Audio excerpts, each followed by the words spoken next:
High friends, welcome back to my YouTube channel SST journey. मित्रांनो, मी तुम्हा सर्वांचं ह्या आपल्या Marathi YouTube channel SST journey मध्ये स्वागत करतो. मित्रांनो, आज आपण क्रिसमसच्या सुट्ट्या लागल्यात आजपासून शाळांना, म्हणून आमच्या सहपरिवाराने एक 8 दिवसाची ट्रिप प्लॅन केलेली आहे. म्हणजे पुण्यापासून उटी, म्हैसूर, गोकर्ण, महाबळेश्वर आणि जो आजूबाजूचा जो परिसर असेल तो आम्ही एक्सप्लोअर करणार आहोत. तर आता दुपारी म्हणजे पुण्यावरून आम्ही निघालोय 3च्या दरम्यान आणि आता पुढे टोल नाक्याजवळ आलोय. आपण आता टोल नाका पास करणार आहोत पुण्यावर निघून. हा खेड शिवापूरचा टोल नाका आहे. 110 रुपये आहे कार जीप साठी.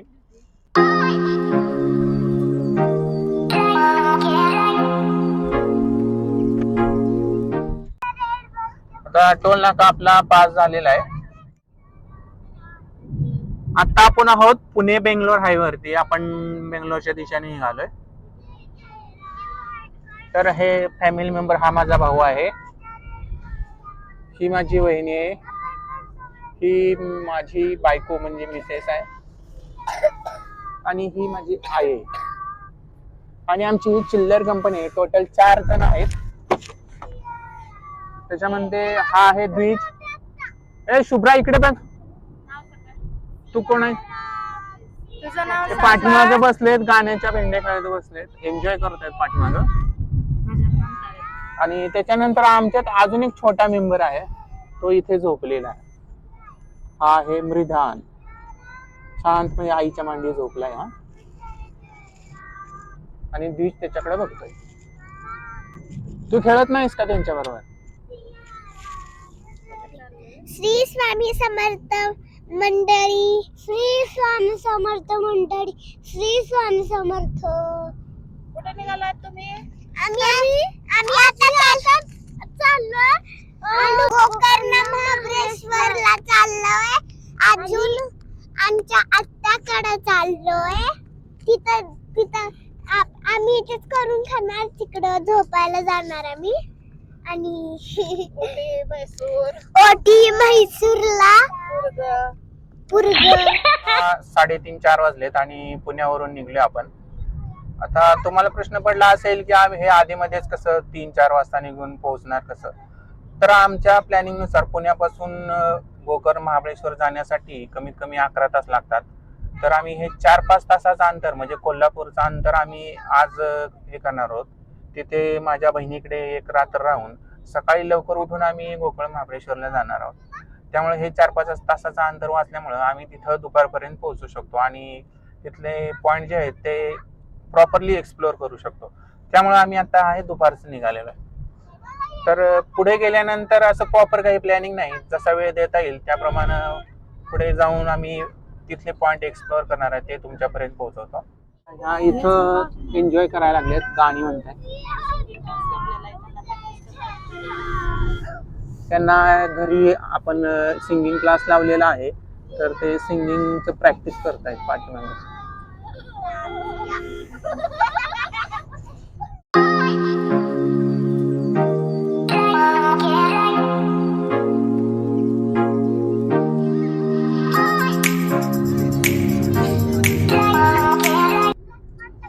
मित्रांनो, आता 4:15 वाजलेत आणि आपण खंबाटकी घाट चढायला सुरुवात करतोय.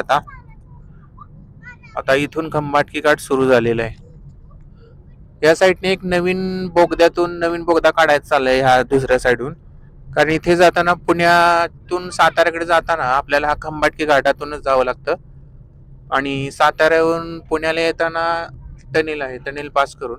तर आता हा घाट स्किप करून आज एक नवीन पुण्यावरून जाताना आपल्याला सातारला जाताना नवीन बोगद्याचं काम चालू आहे.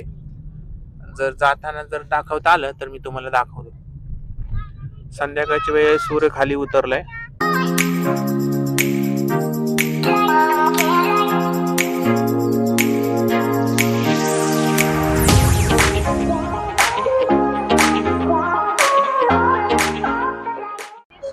मित्रांनो आता थोडं अंतर पार केलंय आणि इथं थोडंसं आता चहा घ्यायला थांबलोय आपण. आता चहा घेऊन आपण परत पुढे निघणार आहोत.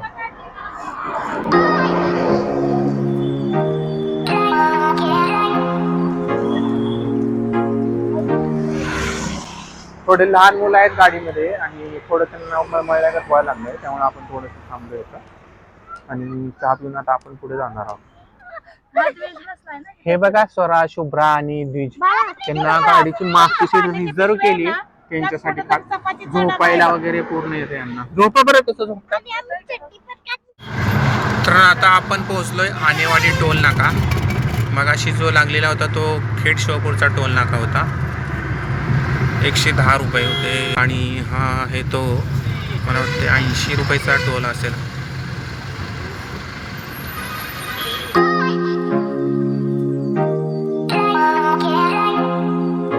मित्रांनो आपण सातारा अतीत मध्ये आहे आता. इथं CNG भरण्यासाठी थांबलोय.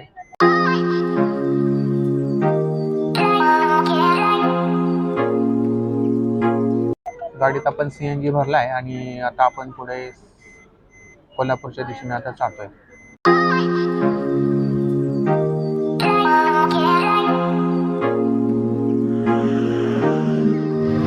मित्रांनो आपण आता उंब्रज मध्ये पोहोचलोय. आता इथे एका ठिकाणी वडापाव आणि भजी एकदम सुंदर मिळतात, तर ते आपण घेणार आहोत खाण्यासाठी. तर आम्ही ह्या रस्त्याने येता जाता कधी येणं झालं तर तिथं भजी वगैरे घेत असतो. स्ट्रीट फूड आहे पण चांगली चवची एकदम मस्त आहे. इथे उंब्रजमध्ये पोहोचलोय आणि इथं जे वडापाव आणि भजी मिळतात ते टेस्टी असतात, म्हणून आम्ही इथं थांबून हे थोडी भजी खायला घेतोय गाडीमध्ये. तर याची किंमत आहे, वडापाव आहे 15 रुपये आणि भजी प्लेट आहे 20 रुपये. तर आम्ही कधी इथं येता जाता आलो तर इथं नक्की घेत असतो, कारण इथली चव मला तर स्पेशली आवडत असते.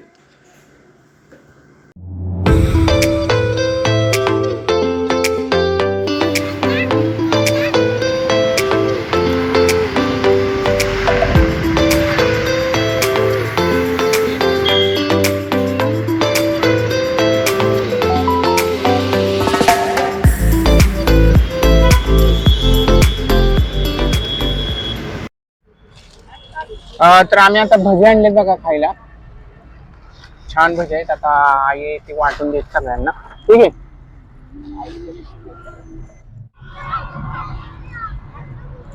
नाही कुणालाच नाही घेतलं वाटतं. आता काय स्वरा आणि शुभ्राने तर खायला सुरुवात केली. इथं द्विज आहे, त्याला भूक लागली. द्विजला ठीक आहे चुन्नू.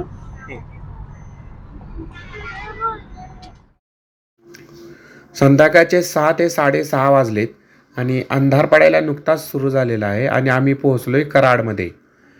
आता थंडीचे दिवस असल्यामुळे जरा लवकरच अंधार पडत असतो. तर आता इथं ब्रिजचं काम चालू आहे. पहिले जे जुने ब्रिज होते ते सगळे इथले पाडलेले आहेत आणि नवीन ब्रिज इथं बांधण्याचं काम चालू आहे कराडमध्ये. त्यामुळे थोडं इथं ट्रॉफिकसुद्धा होतं आहे. कराडपासून पुढे आल्यानंतर आम्हाला अजून एक टोल नाका लागला, तो म्हणजे किनीवाटारचा. तिथले चार्जेस होते 75 रुपये. तर किनीवाटारचा टोल नाका पास करून आम्ही पोहोचलो कोल्हापूरमध्ये. कोल्हापूरपासून 20 ते 22 किलोमीटर असणारे माझ्या बहिणीचं गाव म्हणजे उपरी. उपरीमध्ये जाऊन आम्ही स्टे केला आणि दुसऱ्या दिवशी प्रवास आहे तो कंटिन्यू केला. तर मित्रांनो हा एपिसोड मी इथेच संपवतोय. तर पुढचा गोकर्ण महाबळेश्वरचा प्रवास मी पुढच्या एपिसोडमध्ये तुमच्याशी शेअर करणार आहे, तर तुम्ही पाहायला विसरू नका. आणि हा जर एपिसोड तुम्हाला आवडला असेल तर लाईक करा, शेअर करा आणि सपोर्टसाठी सबस्क्राईब करा, जेणेकरून पुढचे एपिसोड तुम्हाला पाहायला मिळतील.